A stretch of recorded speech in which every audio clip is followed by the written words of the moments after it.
పెద్ద ఎత్తున మరి ఎండలో తరలి వచ్చినటువంటి మా తమ్ముళ్లకు అక్కలకు పొద్దున 9:30 నుంచి ఇక్కడ కూర్చున్నటువంటి అక్కలకు అందరికీ పేరు పేరున నమస్కారాలు. మన అభిమాన నాయకుడు యొక్క రాష్ట్రాన్ని అభివృద్ధి పదంలో నడిపిస్తూ మరి అక్కలందరినీ కూడా కోటీశ్వర్లను చేయాలి, యువతకు అందరికీ ఉద్యోగ ఉపాధి అవకాశాలు కల్పించాలి, రైతన్నలను మరి ఆదుకోవాలి, రైతన్నలను రాజులను చేయాలన్నటువంటి లక్ష్యంతో ఇందిరమ్మ పరిపాలన సాగిస్తున్నటువంటి మన అభిమాన నాయకుడు గౌరవనీయులు శ్రీ రేవంత్ రెడ్డి గారికి, పెద్దలు గౌరవనీయులు మన మంత్రి గారు దుద్దిల శ్రీధర్ బాబు గారికి, మరి అదే విధంగా వేదిక మీద ఉన్నటువంటి ఎమ్మెల్యే గారికి, సుగుణ గారికి, వేదిక మీద ఉన్నటువంటి మాజీ ఎమ్మెల్యేలకు, ఇతర సీనియర్ నాయకులకు, పత్రికా మీడియా సోదరులకు అందరికీ కూడా హృదయపూర్వక నమస్కారాలు, ధన్యవాదాలు తెలియజేస్తా ఉన్నాను. ముఖ్యంగా 10 సంవత్సరాలుగా బీఆర్ఎస్ పార్టీ, టీఆర్ఎస్ పార్టీ ప్రజలకు దూరమై ప్రజల ఆకాంక్షలకు అనుగుణంగా పరిపాలించలేదు కాబట్టే మీరు పక్కకు పెట్టడం జరిగింది. ఇప్పుడు మోడీ బీజేపీ కూడా గత 10 సంవత్సరాలుగా ఈ రాష్ట్రాన్ని పరిపాలిస్తుంది.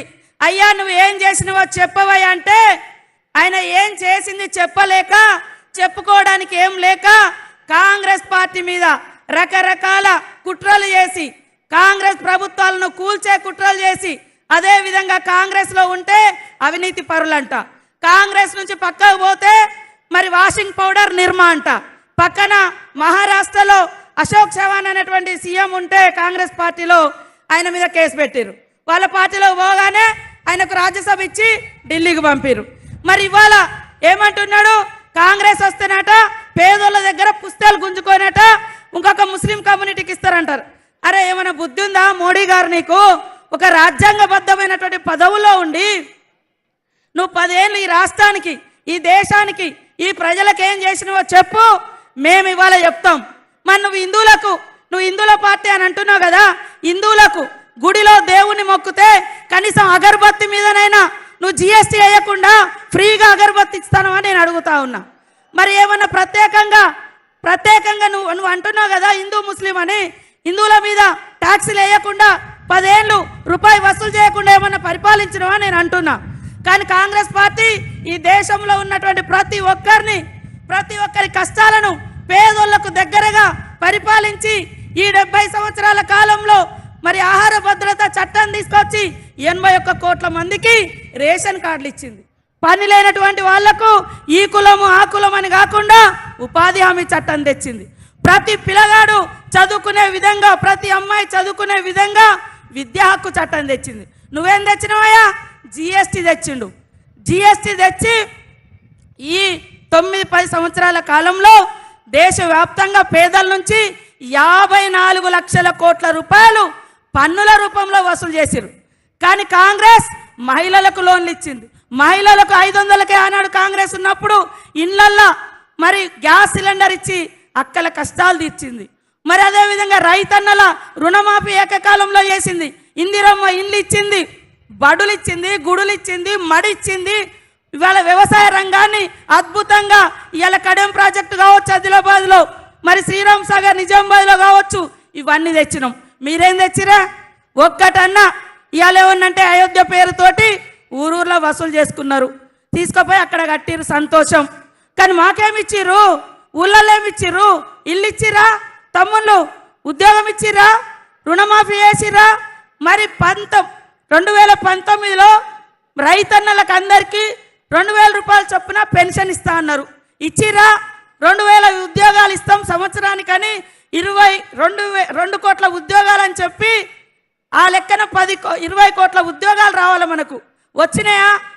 మా అక్కలు మరి జన్ధన్ ఖాతాలు దన్ తెరవండి అని చెప్పిండు మోడీ. కనీసం 15 లక్షలు వేస్తా అన్నాడు, వేసిండా? ఏమి వేయలే. ఏమన్నంటే కొట్లాటలు పెడుతున్నాడు, చేసింది ఏమి లేదు చెప్పుకోవడానికి. కాబట్టి దయచేసి ఇవాళ భారత రాజ్యాంగాన్ని తీసుకొచ్చింది కాంగ్రెస్. ఇవాళ మోడీ ప్రధానమంత్రి ఒక ఛాయవాలా నేను ప్రధానమంత్రి అయినా అని చెప్పుకుంటున్నాడు. అలాంటి స్వేచ్ఛనిచ్చినటువంటి భారత రాజ్యాంగాన్ని తీసుకొచ్చింది కాంగ్రెస్. ఇవాళ ఆ రాజ్యాంగాన్ని ప్రమాదంలో పెట్టి భారతీయుల యొక్క ఆత్మ గౌరవాన్ని దెబ్బతీస్తూ ఎస్సీ ఎస్టీ బీసీ మహిళా మైనార్టీ మనిషి అనుకున్నటువంటి ప్రతి ఒక్కరికి ఇవాళ భారత రాజ్యాంగంలో హక్కులు రాయబడ్డాయి. ఆ హక్కులన్నింటిని కాల రాయడం కోసం ఇవాళ భారత రాజ్యాంగాన్ని పక్కన పెడుతున్నారు. కాబట్టి మా అక్కలారు ఆలోచించండి. మన గవర్నమెంట్ వచ్చిన నాటి నుండి మరి ఇస్తానన్న ఫ్రీ బస్ ఇవ్వడం జరిగింది, 200 యూనిట్ల కరెంట్ ఇవ్వడం జరిగింది, 500కే సిలిండర్ ఇవ్వడం జరిగింది, 5 లక్షలతోటి ఇండ్ల యొక్క బడ్జెట్ కూడా రిలీజ్ చేయడం జరిగింది. ప్రతి ఒక్కటి గ్యారంటీల గ్యారంటీ రేవంత్ రెడ్డి గారు, గ్యారంటీల గ్యారంటీ ఇందిరమ్మ పాలన. కాబట్టి మాట ఏదైతే ఇస్తామో అది తప్పకుండా నిలబెట్టుకుంటాం. ఈ 10 సంవత్సరాలు ఆదిలాబాద్ జిల్లాకు ఏం చేసిర్రు?